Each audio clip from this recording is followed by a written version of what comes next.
In any case, it's like every person on Earth needs to assemble this fourth DNA strand.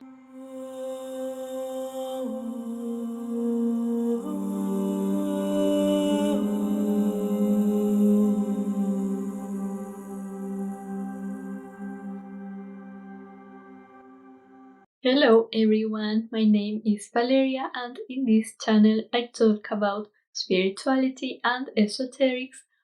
In today's video I'm going to talk about the 12 DNA strands and also about ascension and these DNA strands, about indigos, like real indigos, and so much more.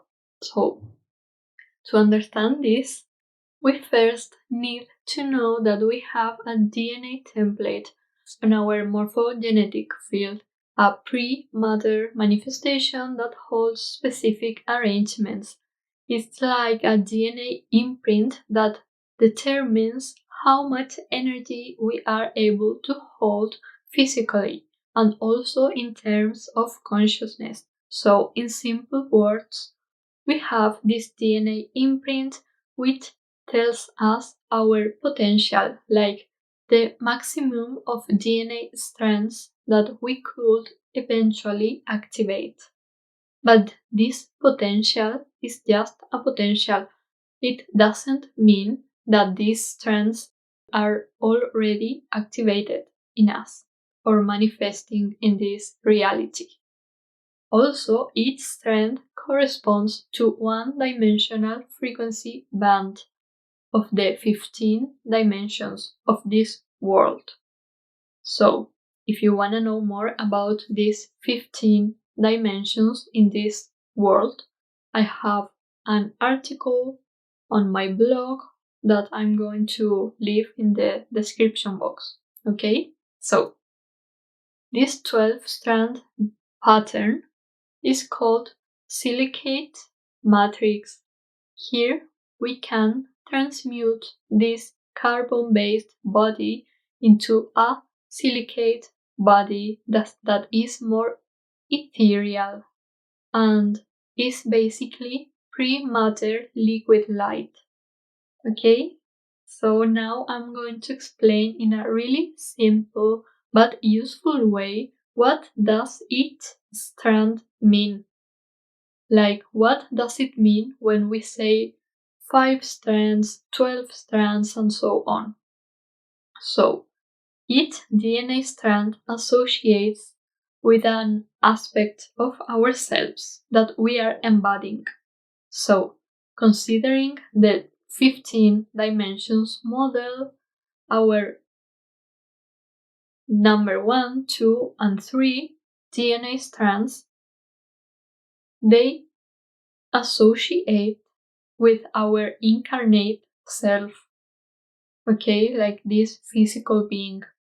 They also correspond with the first density, and here we can experience dimension 1, 2, and 3. Okay, then we have DNA strands number 4, 5, and 6, and they allow us to embody our soul. This is so important. They correspond to the second density and allow us to be on dimensions 4, 5, and 6. Then we have our oversoul, which we embody when we activate strands 7, 8, and 9. And they are associated with the third density, and here we are able to be in the dimensions 7, 8, and 9. Okay, and finally we have strands number 10, 11, and 12. They are activated when we are embodying our avatar self. This is why I like to do Akashic Records readings, connecting with the avatar aspect of a person. Because here, this aspect knows everything about us. And so here we are on the fourth density, and we are able to experience dimensions 10, 11, and 12. So this is the model that I resonate with.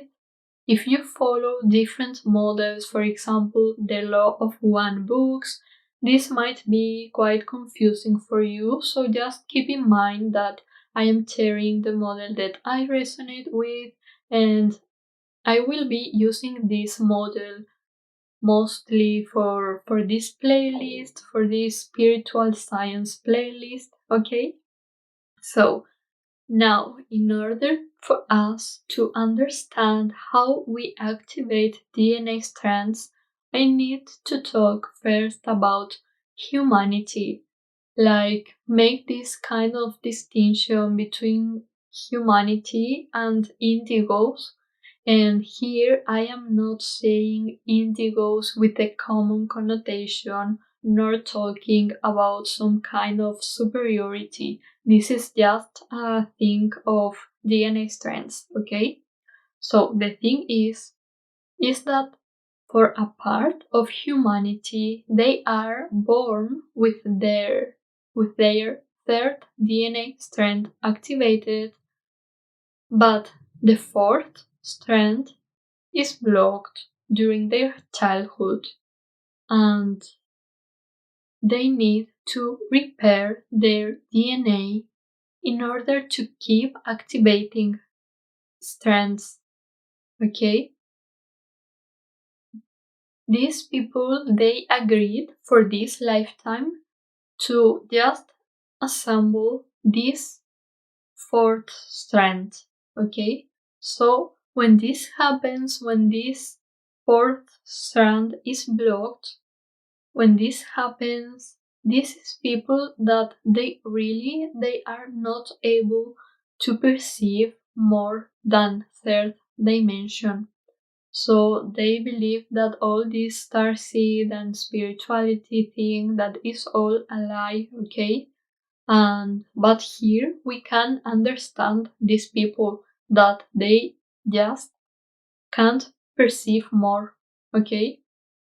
It's like a wall that they can't perceive to the other side. So in other times when Earth was not under all these distortions, people at the age of 33 or 44, they had activated the 12th strand. So they were at that point embodying their avatar aspect. And when outer conditions were ready, they were actually able to transmute out of matter and leave this system of dimensions. Okay? So this is why some people associate this 33 number with these masters, okay? Now, when it comes to indigos, there is also work that needs to be done. The difference here is that we are born with the fifth and sixth strand activated, but we also need to assemble the fourth strand. Okay, ideally during our childhood, but it usually happens later, and then the rest of strands start to activate also. So, indigos are born with the fifth and sixth DNA strands activated when they are in this fetal integration, but then we inherit the genetic distortions from our parents on Earth because of this experience in the womb of our mother. So we need to repair this in some moment. This is why healing in general needs to occur at a cellular level. Then, when the fourth strand is not activated, we experience this disconnection between our third dimensional experience and higher dimensions. We might have some access to higher dimensions, like the fifth, but it is really hard for us to ground these experiences. So, in any case, it's like every person on Earth needs to assemble this fourth DNA strand. And this is soul integration. That is why most mystery schools are focused in soul integration, in this embodiment of our soul. So also about indigos, I am going to make a specific video for that, but I wanna say now that if you are an indigo, you might have potential for more DNA strands. So if you have until 30 strand DNA potential, this corresponds to embody the avatar self with the 12 strengths, but besides this, you also can expand more your consciousness. So in this case, you can embody consciousness of these sound fields of the fifth density, which corresponds to dimensions 13, 14, and 15. Okay, then if you have 48 strand potential, you are still embodying your avatar self on a more physical level, your 12 dimension self. This is like the maximum, but you can, in this case, expand your consciousness even more, embodying the level of consciousness of the primary sound fields, which is outside this system of dimensions of 15 dimensions. Okay?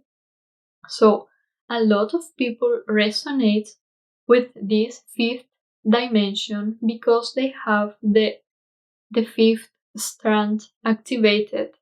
But the thing is that activating the fourth DNA strand is what allows us to complete ascension, like in a grounded way, because it acts as a bridge and it really grounds us. Okay? So then indigos, they keep activating the rest of DNA strands.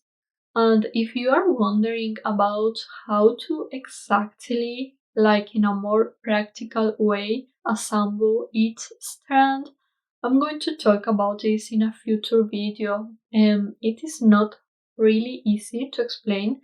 There are exercises for that, but there are also like lots of distorted teachings.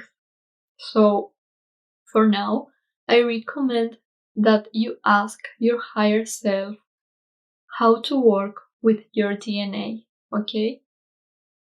So now I want to talk about this, the importance of working with your DNA and ascension.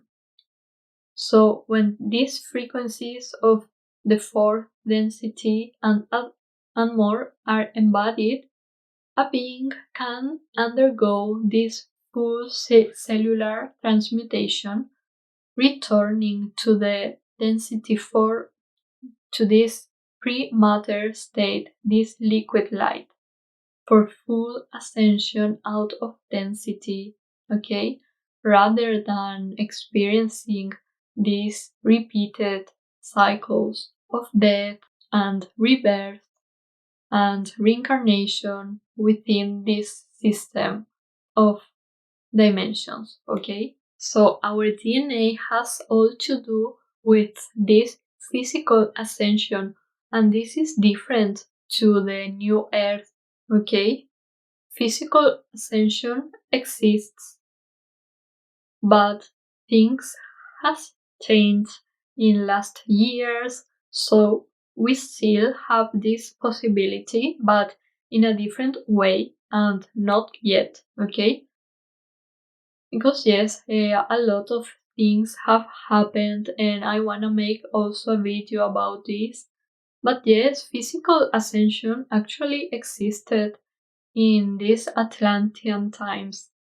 Then Earth became really dense and some beings, they started to deceive people into ascension traps, and they were called to places, like specific places for ascension, but with these really dark intentions.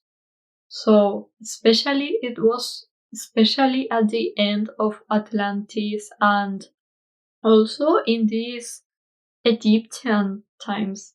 Okay, so probably people remember this like on a soul level. This might be why this ascension theme is like polarized in this spiritual community, because some people really believe in this and some people really believe that this is like false light. And I mean, it could be because it was at a point. Okay, so you really need to use your discernment. Well, so I also want to talk in this video about this Christiac and AntiChristiac currents. This also deserves its own video, but I just want to mention that generally we associate these streams with good or bad, but the explanation for these two streams, it has to do with DNA. Okay, this is why I am mentioning this here. So the fallen beings, they are not able to embody frequencies of the 12 dimensions. And this frequency, this avatar frequency, is called Christiac or Christiac current or Christiac stream. But the point is that this is a eternal life current. Okay? And yes, so these fallen beings, they don't have this imprint, this potential for embodiment of the 12 DNA strands. So this is why their genetic code is called anti-Christiac. Okay? And they can restore this. Like even in these cases, you can restore DNA if they choose to do so and follow the rules for rehabilitation. But a lot of times they choose to keep with this anti-Christiac genetic code, because if they regenerate these codes to the 12 dimension imprint, they will not be able to keep incarnating in this new lineage of beings with rehabilitated DNA, because their vibration will not be a match anymore with these physical expressions, with this new DNA. Okay, and at the same time, these Christiac beings, they would now be able to incarnate in this new lineage, and inside this lineage, they would change these agendas for the control of humanity. They will probably replace that for more peaceful themes. Okay? So yes, this is the video for today. I really hope you enjoyed this video. So please let me know if you have any questions related with these topics. And please remember subscribe to this channel, and thank you so much for watching.